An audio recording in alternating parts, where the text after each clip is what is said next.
So, and anyone that knows me, which is not a lot of people on this call, but I'm a nerd that loves acronyms. So the acronym here, PLANT, because it is a tree, stands for the 5 core competencies. But I want to touch first on the trunk.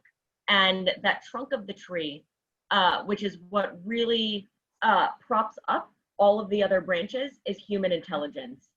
And we talk about smart and intelligence out of the same side of our mouth, when in fact they're very different things.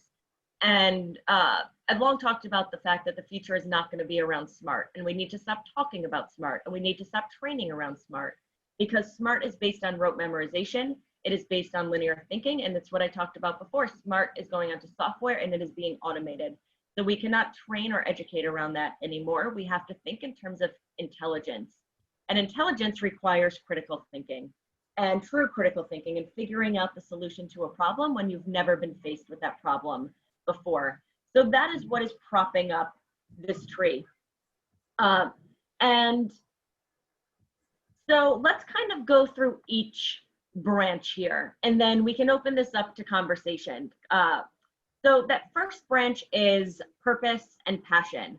And these two things are never really talked about as core competencies, but this encapsulates everything from promoting a sense of inspiration and motivation, not just for yourself, but your people internally, creativity, design thinking. And I've long said that the future is going to be not just about design, but the creation of design-based thinking is a core managerial competency, because it would always be like the chief design officer in the corner, you know, making his or her like cool designs and informing the rest of the organization about it. But now it has to be embedded within all facets of any company, particularly as we spend more of our time being creative and thinking creatively. And there's also a very intimate relationship here between work, self-reliance, purpose, dignity, and meaning. Now there's an offshoot of people called the post-workists, and they're thinking about kind of this utopian time when we're able to decouple ourselves from capitalism and just go to kind of like this renewed sense of, it's like a human renaissance of thought. Now, do I think we're necessarily going to get there anytime soon? No, but it's an interesting way to think about the fact that if we are able to basically rise above a lot of the drudgery and a lot of the tasks that we can just defer to artificial intelligence, what does that do to transform our own thinking and our way in which we can actually tap into human purpose and passion in new ways? Literacy is another core offshoot of this. This is everything from media literacy, the ability to discern what is real and what is fake, what is true and what is false.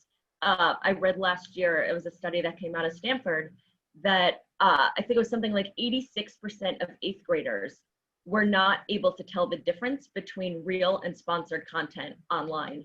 So there is a real vacuum of media literacy out there. So being able to teach people what is even real or what was created by a bot on Twitter, and that is interrelated to everything that's happening with analytical and critical thinking. Data literacy is a core part of this, STEM going into STEAM, where the A we know is arts. Social literacy, so social and cross-cultural literacy. Emotional literacy, so combining the emotional quotient, the EQ, with empathy. And then there's another one that I want to touch on, which is not on this tree, but is in the one that I can send Mark to send around to all of you, because I've made some updates to it, which is visual literacy. With Templosion, we know that much more of our communication is getting truncated and happening visually, whether it's through even something as silly as Snapchat, all the way to memes and GIFs. There's actually a new job emerging from all of this, which is a regional emoji detector. And it sounds so ridiculous, but this is someone who is brought into court cases that can help people discern the ambiguities in the text messages involving emojis. And there's that's a core competency in a lot of ways and a growth area in the future. And again, I try to remove my own value judgments because I'm like, that sounds ridiculous. But visual literacy is going to be a core part of this. Analytical and critical thinking. This really is all about a multidisciplinary foundation to knowledge and thought, ultimately so that independent ideas can be put within kind of a more proper framework. It's all about understanding, learning, and knowing more about things, giving people meaning to their collective experiences, problem solving, and wisdom and judgment are also core offshoots of this branch. The N is nimbleness. And I kind of railed against adaptability in the beginning, but being adaptable internal to an organization, being adaptable at work has taken on greater urgency. And lifelong learning. And I would say the future is even less about lifelong learning, as it is more about lifelong forgetting. We need to get comfortable forgetting all of the information and the knowledge that we have acquired that does not serve us for the future.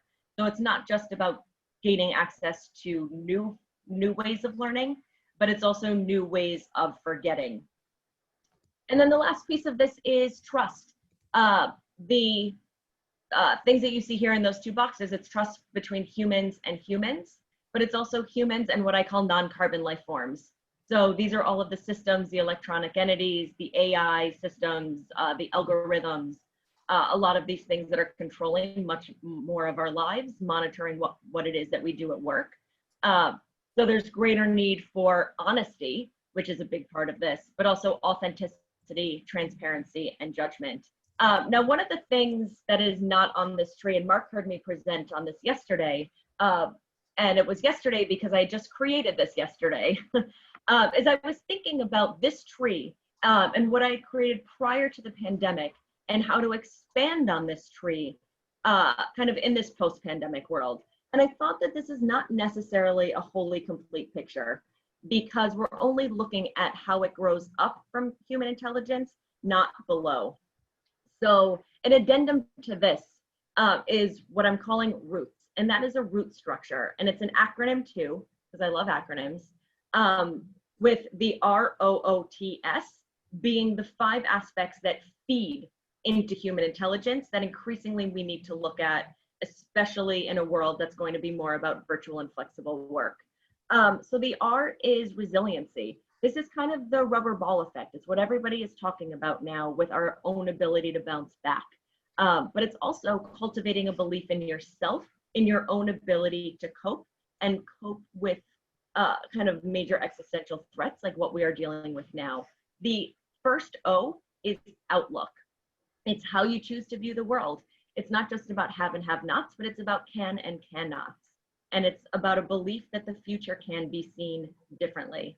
The next O is objectivity. And I've long said that the hardest part of my job and what it is that we do is removing the blinders, the value judgments, the heuristics, the personal biases, keeping those to a minimum and really seeing through those new eyes and keeping a realistic perspective.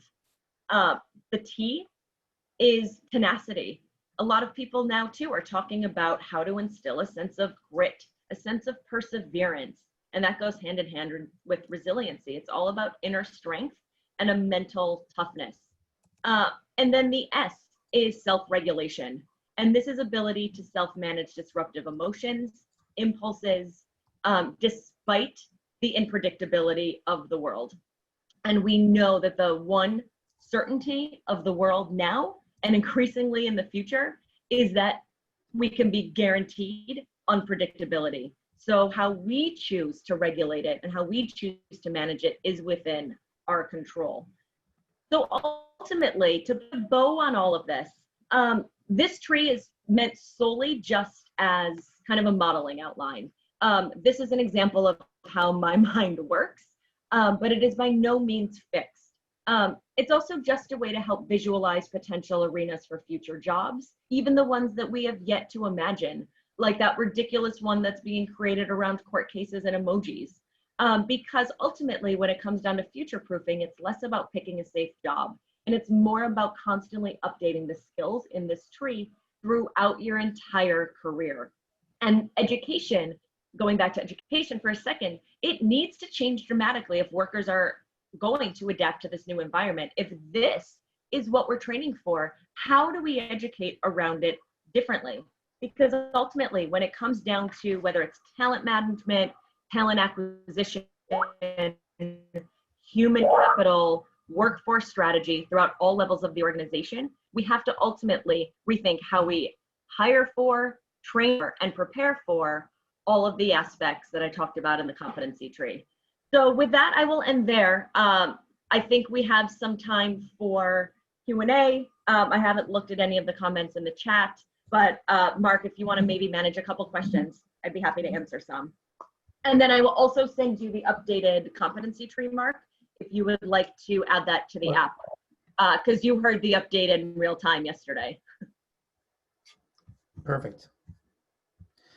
So thoughts, questions?